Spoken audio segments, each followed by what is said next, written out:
नमस्कार प्यारे साथियों, एडी शर्मा एनएलएम एजुकेशन में सभी का अभिनंदन, स्वागत साथियों।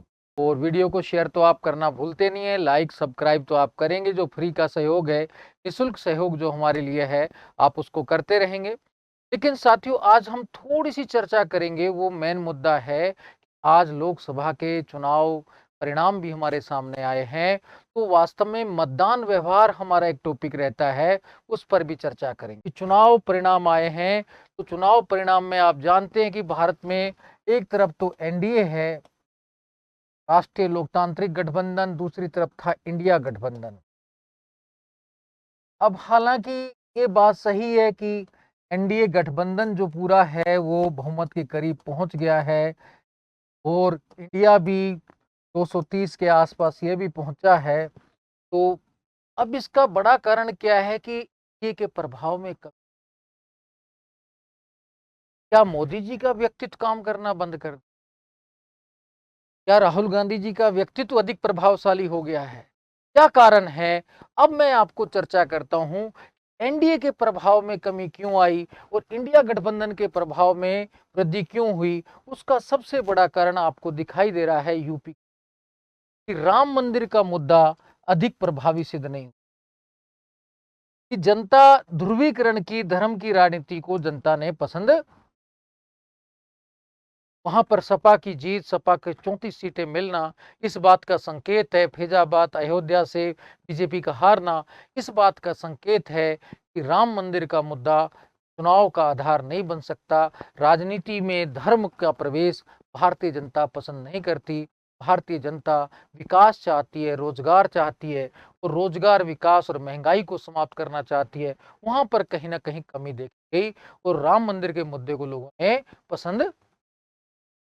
सबसे बड़ा कारण जो था, बीजेपी का मेन मुद्दा था, 22 जनवरी को ही कहीं ना कहीं राम मंदिर का शिलान्यास किया गया। वो लगने लगा कि अब राम में हो जाएगा पूरा भारत, यूपी नहीं हो पाया।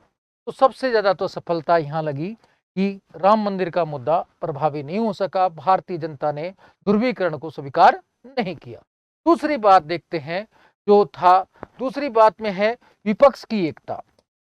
जो विपक्ष था, कांग्रेस, आम आदमी पार्टी, एसपी, तो इन्होंने एकताबद्ध होकर चुनाव लड़ा और एक दूसरे के लिए खुले में प्रचार किया, तो कहीं ना कहीं एकता भी जीतने का कारण रही।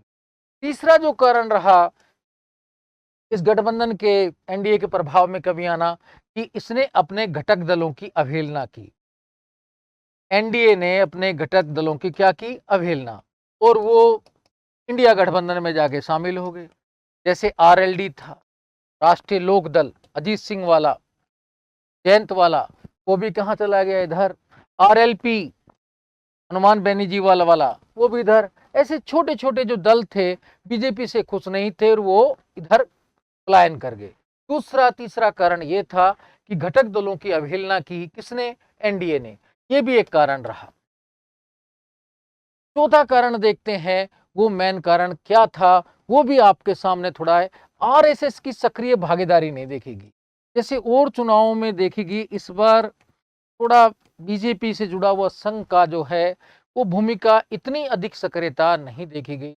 ये कारण रहा कहीं ना कहीं एनडीए के प्रभाव में कमी का। एक कारण और था कि बीजेपी में भारी लोगों का प्रभाव, बीजेपी में कांग्रेस से आए अन्य लोग नेता, बहुत बड़े नेता बना दिया गया, उन्हीं को टिकट दे दी गई। तो बीजेपी का जो मूल कार्यकर्ता है वो कहीं ना कहीं नाराज होता गया, उसकी भी भागीदारी नहीं देखी, इसलिए चुनाव में वोटिंग प्रतिशत भी कम देखा गया।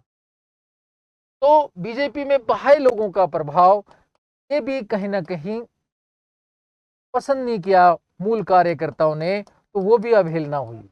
अब हम राजस्थान की चर्चा करते हैं कि राजस्थान में क्या हुआ, कि वास्तव में 25 सीटों का बीजेपी दावा कर रही थी, उसमें 11 निकल रही, 8 तो कांग्रेस ही निकल, बाकी 3 और गठबंधन के, या गठबंधन के लोगों ने चुनाव जीत ली।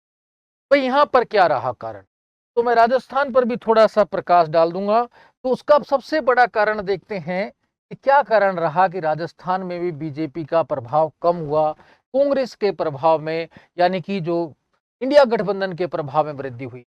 सबसे पहली बात, अभी बीजेपी की सरकार बनी, बीजेपी की सरकार को अच्छी खासी सीटें प्राप्त हुई, लेकिन बीजेपी की सरकार ने जो वादे किए थे वहां पर वो उस सक्रियता के साथ काम नहीं कर।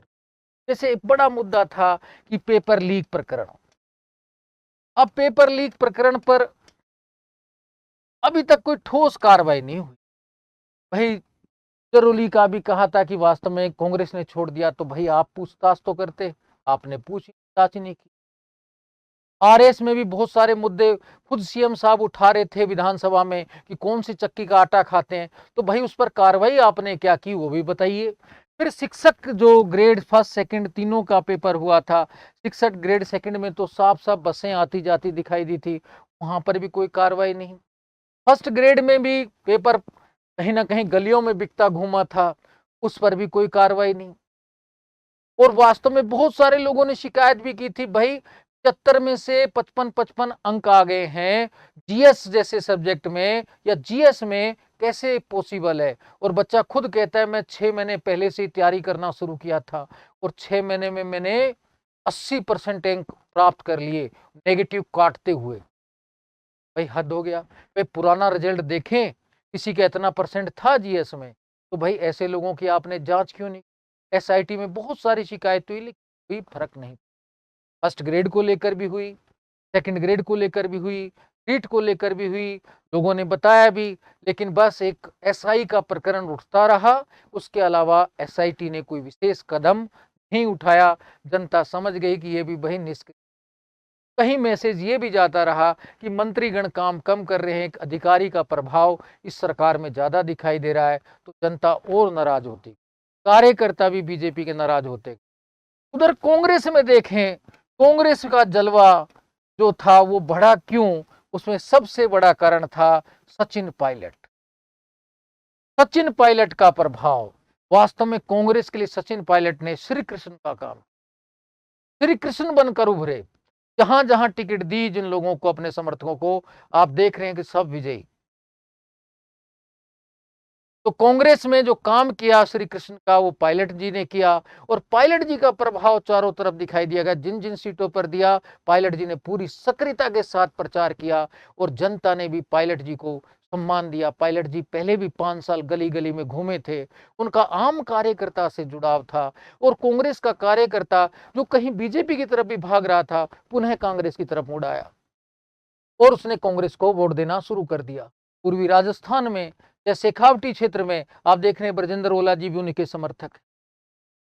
राहुल कसवा को भी वही लेकर आए।